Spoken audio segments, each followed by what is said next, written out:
A Florida man is crediting his watch for saving his life. Jillian Idle has more on the alert he received that prompted his son to take him to the hospital. I've had 32 warnings since the Wednesday before Thanksgiving. That was the first time Roy Robinson's Apple Watch told him he had atrial fibrillation. We finished up our Thanksgiving dinner the next day. Gotta have your turkey.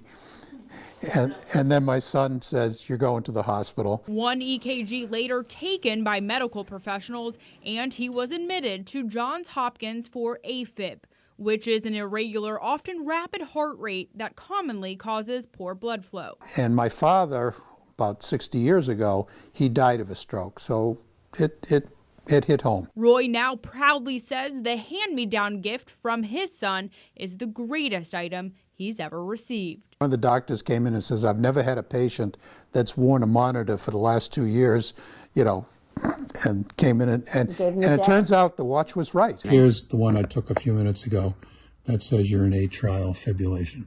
And like I said, 2 weeks ago, I didn't know what that was. The fact that it could potentially save your life for a few $100 is just amazing. And I'm the one that always says, do you really need that? We have this, do you really need that? Guess what? I'm buying him the new watch. An Apple spokesperson says their watches also include a feature allowing someone to alert 911 if they have a hard fall and need help. A new study by the University of Michigan suggests giving birth in water may not be as risky as some might think. Researchers looked at data from more than 2,400 births and found there were no differences in outcomes between water births and traditional births for NICU admissions. The rates of postpartum hemorrhage were also similar. Researchers have uncovered a dramatic increase in health insurance claims for Lyme disease.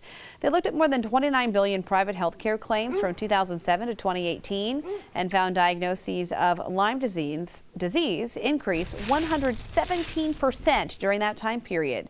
While the tick-borne disease is typically associated with rural areas, the data shows there was a larger growth in urban locations.